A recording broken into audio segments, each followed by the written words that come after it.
Jessie and Naomi, thank you so much for your time. Congratulations on another season of Mythic Quest. I'm very excited to talk to both of you. Naomi, Carol's one of my favorite characters. She seems to be the voice of reason in the office, and I was really happy to kind of see her have a little bit more screen time this season. Uh, my question is, how does she handle the fact that she has so much going on in her personal life and has to deal with this group of people at work? Carol's struggling, okay? Carol's struggling. She cannot be everything to everybody. And yet she has to. And that is something I think we see in season 4. She start to see some cracks in that armor. Yeah, and I'm excited to see where it goes from there because the writers have done such a good job at making your characters grow that it's great. As for Jessie, can she handle a position of power? There's a point in the season where I'm thinking if she's anything else other than an assistant, it's gonna be bad news for anyone working under her. I guess we'll have to wait and see. But this season, we definitely watch her try to discover herself and figure out what her true calling is. And I think that's a fun journey where she eventually lands. And I love that this season we watch her leave working for David and going to work for Dana, which is kind of like graduating kindergarten and going straight to business school. And we see how well matched she is to work for Dana because they're both pretty power hungry. And to answer your question a little more directly, I really don't know if it's safe for anyone for her to be in an actual position of power. It's so great to be able to see that.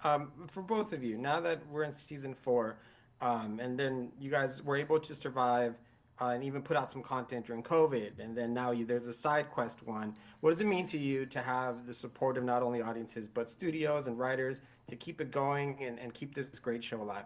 I feel so lucky. I mean, this is a really hard time in our industry, and frankly, to have a job is it's been incredible, and to have a job that we're proud of and that we love doing. And I really love this group and going to work with these people. It's just something I'm eternally grateful for. So the fact that people watch it and draw pictures of us on Twitter, on Tumblr, it's like, it means more to me than I know how to put into words.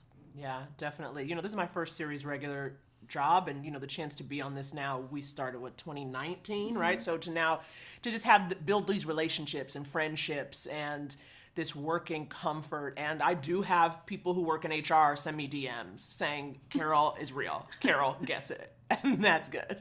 Yeah, I tell you, that's why I love her, because I know that there's probably our HR in our office who has to deal with a lot sometimes. I've been called in to be a witness in certain things. Like, did you see this? And I was like, I have no idea what we're talking about, which is true. I don't lie at all. Right. But it's like, what happened? And so, also some of the emails we get are wild. It's like, that's happening here? Right. So yeah, it's great to see. There's a moment in this season that I really like. There's a party. I won't specify for what or for who, but you guys have a really great bonding moment. What does that mean for you as a cast to be able to have that moment where for the longest time we've seen you guys in your really separate stories, but I felt like at that moment you really realize how much closer you are than just work colleagues, but friends and maybe even family. Okay, well, hold on. There are a couple parties this season. There's a party where we're all in costumes, and then there's a party that's about other a little things? bit farther than the party with the costume. Okay, yes, I know what you're talking about. I love that episode. I mean, I love both episodes, but I really do love the moment you're talking about where we see us all kind of band together to stick up for one of us. Mm-hmm. And that was really, really fun to shoot. And it's fun that there's an outsider that comes in and we all kind of have to rally together to be a team. And it's something that we do off camera too. And so it's really fun to get to portray that on camera.